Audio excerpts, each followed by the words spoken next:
friends, and welcome once again to another episode of Why Jesus.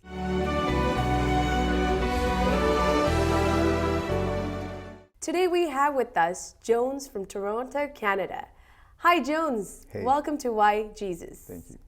Jones, before we even go any further in this show, can you share a little more about yourself? Of course. I'm basically settled in Toronto right now. Before I was settled in Toronto, I am basically from Abu Dhabi in UAE.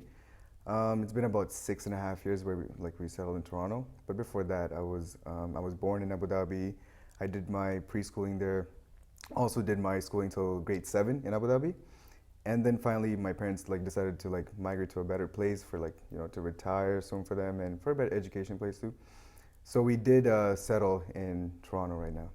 So Jones, how was your experience with this whole moving over from Abu Dhabi, which is on the other side of the world, to Toronto, Canada? It was a challenge. It was actually the biggest challenge where I ever faced because I grew up in Abu Dhabi and I was situated there. I had all my friends there. Did my nursery, my preschooling, and then my grade 1, 2, and just went on.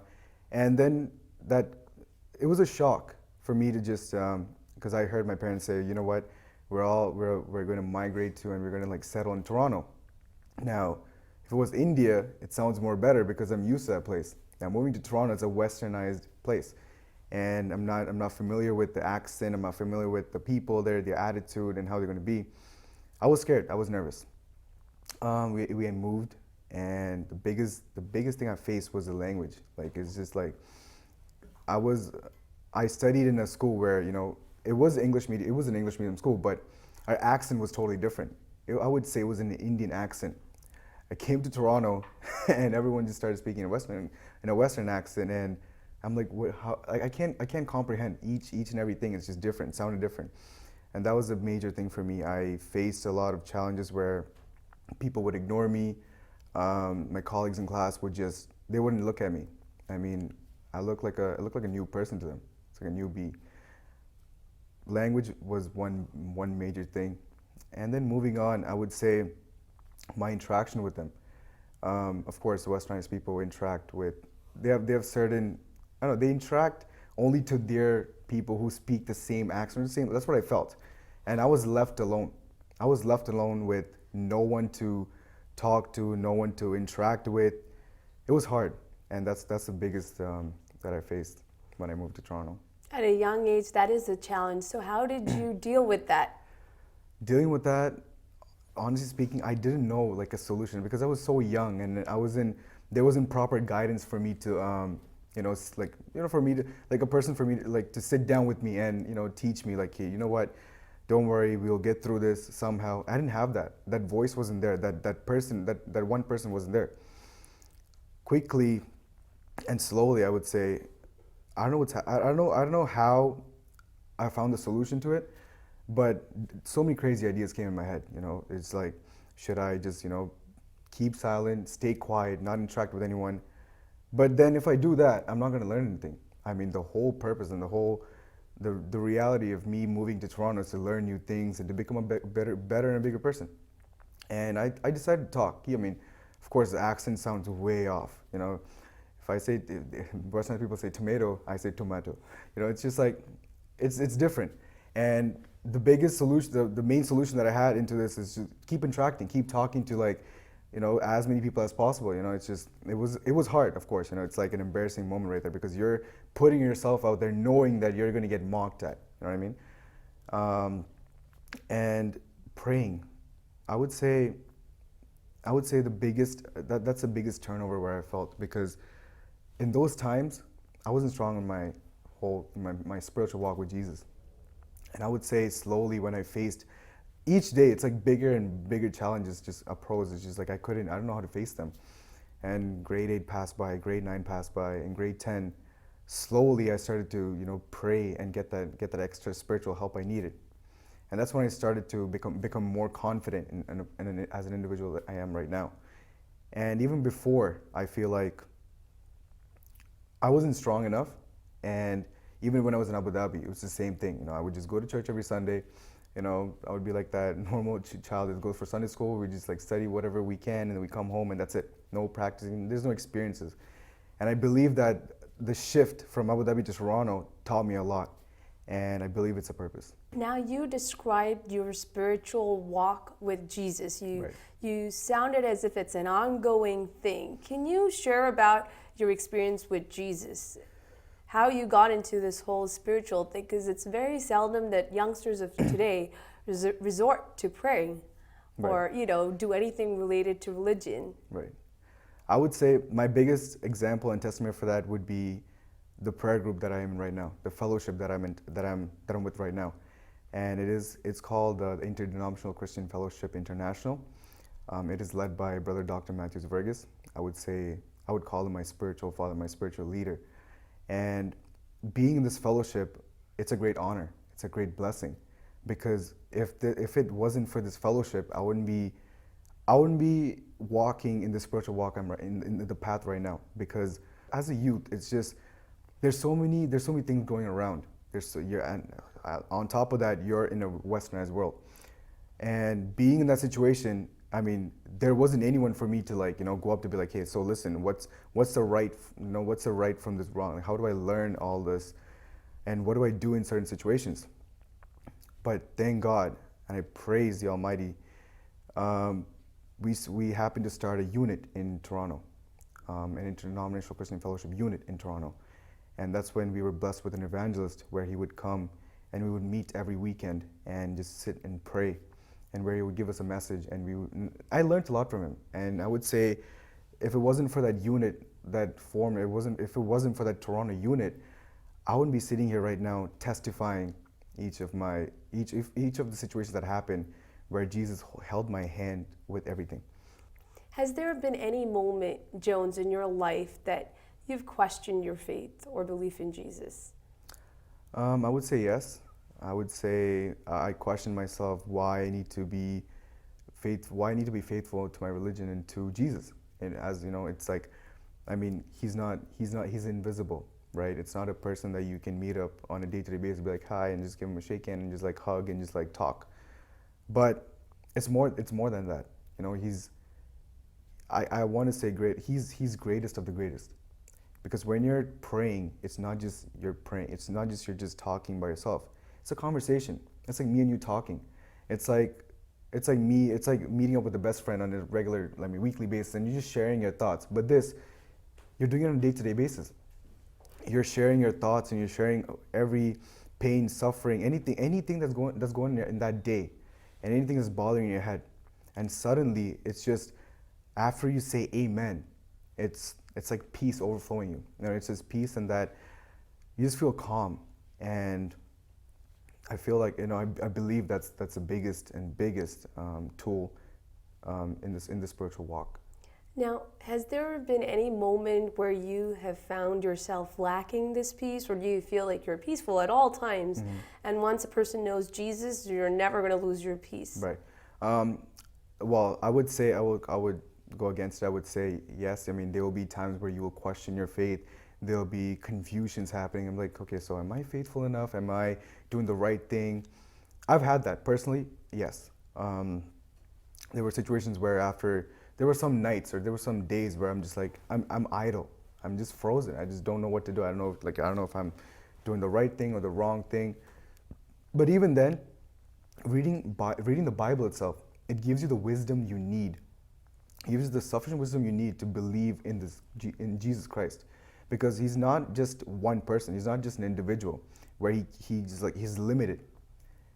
He's an individual. He's a person where he's your best friend. I call him a companion, because if there's any problem, anything, I just cry. I cry unto him, because the next moment I know there's that peace that overflows me. And when there's times when I feel like I'm losing my faith or I'm questioning myself, I pray. I close my eyes and I just imagine, listen, I need to sit down, I need to be silent, I need to be quiet, get back into the track, because it's hard being faithful to one person and praying to him and, being calm about it. And there's gonna be people questioning you, like, why are you praying? Who are you praying to? Is there a big reason? So many questions like that, it overclouds.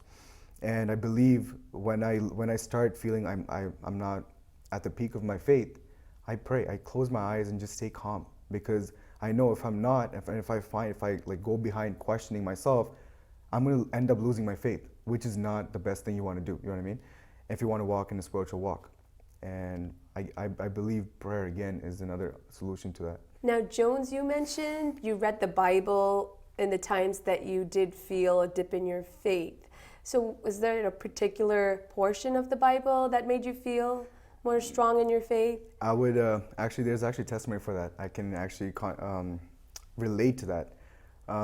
It just recently, like 3 weeks ago, I did finish my final exams, and I was preparing for one of the exams, and it was just really hard. I mean, I didn't know the content enough to study for it, and I did call Brother Uncle a week ago, and I did pray for it. But the thing is, when it got to the week, the content was just confusing for me for that one particular exam. I did have 5 exams though, but that one particular exam was just really hard. It was just I didn't know how to focus. I didn't know how to study for it. I mean, there were slides. I mean, there were like PowerPoints where you can look at, study notes, all are there. And then came another set of 400 questions where you needed to know them. And basically, it's like a memorizing. Like you need to memorize each question, and those are all multiple choice questions. And it was a task for me to look at it, memorize these 400 questions. And knowing me, because I don't have that type of a memorizing a skill, you know what I mean?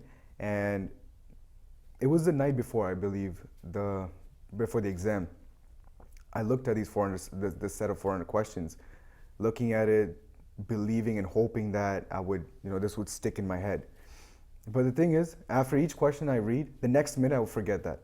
So it was a huge task for me, and the next morning is my exam. Now this is where Jesus and my faith played a huge role in comforting me and providing me the peace I need to write this exam. Because when you're writing an exam, you need peace, and you need that courage to face it and write that exam. Because if you don't have that, you're going to be nervous, you're going to break out, things are going to go worse, and there goes that exam. Poof. And then that night I was tired. I fell asleep, without even knowing. I just fell asleep. And the next thing I know was waking up early morning at 4:30. And I woke up, brushed my teeth, took a shower, went down. First thing I did was sit down on my couch, look at Jesus, and I closed my eyes and prayed. It was a silent meditation. A song written by Brother Uncle came up. It was, I can sing it out to you. It goes like this. Ende Devatal asadhimallunnum, Ende Devatal susadhimanallam. Now, it is in Malayalam, my mother tongue. It basically means that my God is with me and nothing is impossible for him. Everything is possible for him. And when that song came up to my hand, this song was written like years and years ago. So I believe this was a song lit in my head just so that I can get that courage and peace I need. And it's giving me that extra, it gives me that extra thought, like it gives me that extra power and courage that I need. And it's like a reassurance by Jesus saying that, listen, I'm there with you and everything is possible with me. And after that, I prayed. I was just deep down. I believe I just teared down. I was just crying. I don't know what are the exact words I need to, talk to him about. It just like anything that came out of my chest, my heart just came out with tears. After that, I opened the Bible. And this is where reading the Bible becomes a huge aspect or a huge turnover in an individual's life. I open the Bible, and first thing I see is Matthew chapter 28, verse 10. And the first 3 words were, be not afraid. The first 3 words were, be not afraid. And those were red letter words, meaning those are words spoken by Jesus Christ himself. And so, I just, what, that's it. That's all I need. He has spoken to me enough. He's given a thought in my head about the song where Brother Uncle wrote about, he's the one who penned and tuned the song. And there goes my morning. I start off with great courage and great peace. I was calm. I looked at my notes again, the set of 400 questions again. I looked it over. I made sure that I was reading it again and again. I closed it, set 7:30, I leave. My exam's at 10:40, by the way. And usually I take the highway. Because it's like a 40-minute drive from my house to like that place. I guess I'd say it was about 7:38. I'm not sure like what the exact time was. I believe it was 9. Um, I left the house, and it was like it was calm. The drive was good. I was getting to the highway, and normally on a daily basis, there's no traffic around this time. I mean, I do go. I mean, I do go every day. Based on a daily basis, I go, and there's no traffic. There's nothing. It's just like it was a good flow. This time, I got to the highway. In the next 10 minutes, there's a traffic jam out of nowhere. So I cannot move. I cannot turn left. I cannot turn right. I cannot go anywhere. There's no detours. There's nothing to take. I'm stuck. In I believe in 40 minutes after writing my exam. There's 40 minutes for me to write this exam, and my journey, my ride, my commute is just a 35-minute drive. So just imagine that time frame that I need to keep. I'm stuck in this jam. I don't know what to do. I bawled I was crying. I was just tearing my heart up. My heart was heavy. I don't know what to do. I prayed silently, thinking about the graces blessed for my beloved prophet named Brother Dr. Matthews Vergis. I just prayed quickly, and I closed my eyes. And in my CD player, there was a CD that I put in, and the song, another song. Like everything is just a song based, because I love all the songs that I've written. And even when I was growing up, even when I was a child, I've been in this ministry since I was 2.5 years old. And growing up, listening to his music, listening to his songs was the greatest inspiration for me, because all the songs that he've written was out of grace. There's no knowledge, but only wisdom put into it, blessed by the Almighty Lord, Jesus Christ himself. And this song, I can sing it out to you again. It's Yahe Yehove, Ni Matramen Devam. Yahe Yehove, Ni Matramen Devam. And then singing that song, and that song's being playing in my speakers in my stereo. And to be honest with you, that song gave me that courage. It's again in my mother tongue. It basically means that my Father, my God, Jesus Christ, He's there. He's my Father, and He's there for me. And that song just gave me the courage, what I needed. And believe it, in two or 3 minutes, that traffic jam was just disappeared. I don't know where it went. That flow came back. I was back to my regular highway speed, and before even knowing it, I'm there at 10:20. So 20 minutes before my exam, I'm there at college in my classroom. And it's the greatest testimony for me, because these songs and these prayers that I have, and the graces blessed for his beloved prophet, where I call him my prophet, because whenever I call him, whenever I need him, he's always there for me. His words, I don't know how to express it, but there are no words for me to express how much of a peace I get from talking to him, or just telling that situation or that problem that I have. I just have to call him and just tell him, Brother Uncle, listen, I have an exam coming up. I have so and so, and immediately his answer would be, Jones, don't worry about it, and that's it. That's all I need. And then on, I know everything will be put to place, and everything will be set. And the reason why I emphasize and I talk more about Brother Dr. Matthews Vergis is because he is my spiritual leader. I mean, I've never seen anyone who takes his own time to do so much for Jesus. I mean, it inspires me to do more and more for Jesus. And this is my biggest testimony, where reading the Bible, praying, and believing and having faith. Having faith is the strongest thing. I mean, it's just like a best friend relationship. I mean, if you're gonna have a best friend, what's the first thing you would do? You should trust them. If you don't have that faith, if you don't have that connection with them, you're not gonna talk to them. You're not gonna have that relationship. Same way, having faith in Jesus is another connection that you bond and that you build. And that's where reading the Bible, praying to him, and being faithful to him, knowing that he's going to take care of your problems, everything, anything. And that's where this testimony has led me in praying and reading the Bible. Jones, those songs that you sang were very inspiring and meaningful. Well, these songs are actually available on a website called wordtoworldradio.com. And what happens is when you access this website, there's this tab called Jukebox, and all these albums are there. And Brother Dr. Matthews Vergis has written about 300 songs, more than 300 songs, I believe. And I can tell you, I can actually assure you the fact that each song has its purpose and its meaning. I mean, of course, when you listen to these songs, it suits your mood, whatever you're going through. It just randomly comes up. And for me, to be honest with you, as growing up in this fellowship since I was 2.5 years old, I might have not been in a spiritual walk, but I can tell you that all these songs, even from before any cassette or any CD Bronco has released, it's a huge inspiration for me because I love his music. It's like it's a variety. It's not the same. It doesn't, there's no similarity to each album from album to album. It's like different chords, different tunes, different meaning to it. So let's say I'm down, I'm sad. There's automatically a song for that to boost you up, for where you can listen to it and you just get charged up. And there'll be a song, and there'll be songs for you to get that extra courage you need. Everything, it just suits your mood and suits your needs. So it'd be awesome if you got a chance to witness, and if you got a chance to look up this website, word2worldradio.com, and go through the jukebox. And it's not just my mother tongue. He has written songs and penned and tuned songs in English itself. So it is a great website. It is a great place where you can, mend your soul with Jesus and just sing and praise. Even though if you don't know the lyrics, it's fine. I mean, as long as you just mend your soul with that tune, that's enough for him. Sounds good, Jones. I'll definitely listen to it. Jones, now being young as you are, have you felt any challenges in following Jesus? I have. Biggest challenge would be as I'm in college right now.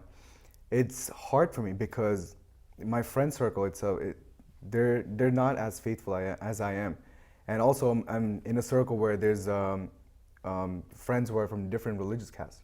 It's hard for me to stay there and just talk to them about my faith.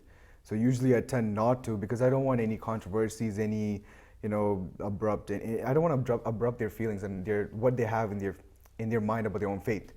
Now, the main example would be the fact that we did have final exams, and after that we usually gather around, we sit for lunch, we go for lunch, and it happened to be a restaurant bar. So it's a restaurant with like a bar attached, so you can order drinks and they will come to your table, and you can say whatever you need. It would suit you. Now, I was at that restaurant, so I can't say no because everyone else said yes. So I'm like, you know what, fine. There's a good dining area, and then we can just sit. And I asked them, is it a complete bar? Because if it was, I can't be there. You know what I mean? I can't, base myself there. I can't even think about it. Let alone the fact that my parents are going to get angry. But it's my faith. It's my faith with Jesus, because that's a dark spot. I don't want to be in a dark spot. When you're led by light, why would you want to follow dark? And I looked it up. It was a restaurant. Thank Jesus for that. And I went there, and we ordered. I mean, first things we ordered were appetizers. Usually that's what we order. These guys sat down. First things were like, look in the catalog, look in the menu. So they're like looking. I'm like, what are you guys looking for? Like your special dish? They're looking at the drinks. I'm like, okay, so what are you guys going to buy? Like, I already had what I need in my mind: a Sprite and a lime in it. That's what I want. And I'm asking, I mean, there's water and there's soft drinks. What else do you need? Like, are you kidding me? How old are you? 5 years old? And I'm like, oh, I mean, that's what I drink. That's my personal opinion. These guys are like going crazy, talking to each other. Yo, I mean, what am I going to get? And should I get this? Should I get that? At the end, she came, the hostess came, and she's asking, so what can I get you guys to drink? They were like, I need a margarita. I need this shot. I need that shot with the lime in it. I'm like, they're going crazy about it. Came to my turn. She came to me and she's like, what can I get you to drink? I'll just have a Sprite with a lime inside. That's fine. At the end, I mean, and she gave me that smile. She gave that awkward smile where she's like, is this guy okay? Is he perfectly fine? I mean, I never knew that you need to drink to be perfectly fine. I mean, I never knew that was like the huge social aspect we need to follow. And my friends, after she left, they laughed. They were laughing. They were just like laughing, and they were trying to get me to a spot where I need to drink. They thought that it could just change my mind. I would just like buy something just because I'm embarrassed. And I've never, usually what happens is when situations like this happen, I get embarrassed. I mean, I'm just like put to that spot where I'm nothing. You know what I mean? I'm just like a normal person. They're like all the big shots. And their drinks came, and it's how when you understand someone's faith and you believe in that faith, you just want to let them be. You know what I mean? You just don't want to cross the limit, cross the line. These guys, I believe they were comfortable around me. They started to bring glasses to me.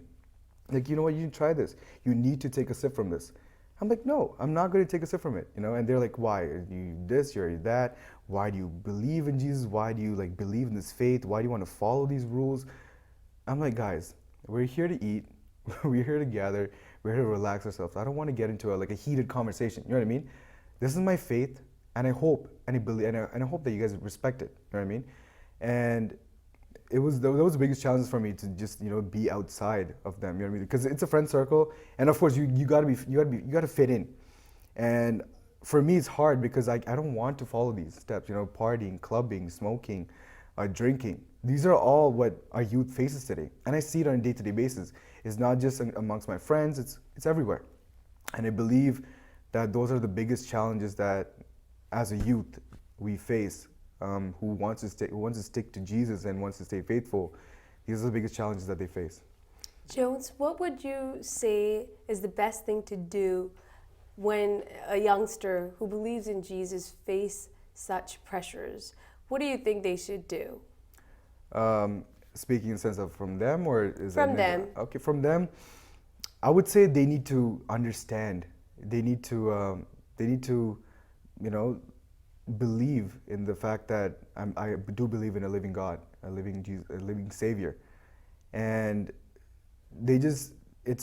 for me individually, I pray every time I stay silent, and because if you're not praying, if that spirit is not guiding you, you're gonna get into a controversy. You're gonna get into a heated conversation, which you don't need, because one thing is gonna lead to another, and it's gonna just get ugly. You know what I mean?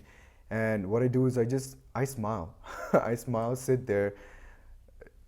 I know what's going on, but I just sit there, smile, give them a look. Just give them a look that, you know what, it's not bothering me, because I know my faith.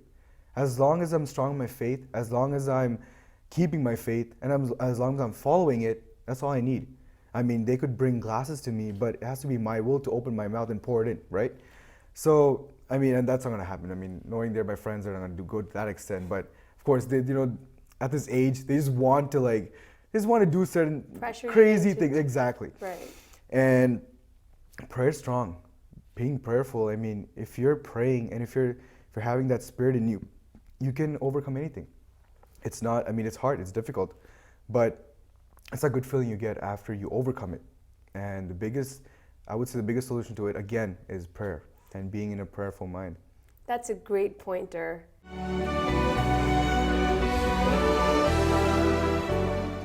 Jones, it's time to wrap up today's episode. It was wonderful to hear so many youthful experiences from you. We want to hear more from you in our next episode, so we'll hope that our viewers will tune again to hear more from Jones next week. Stay tuned, and we'll see you again.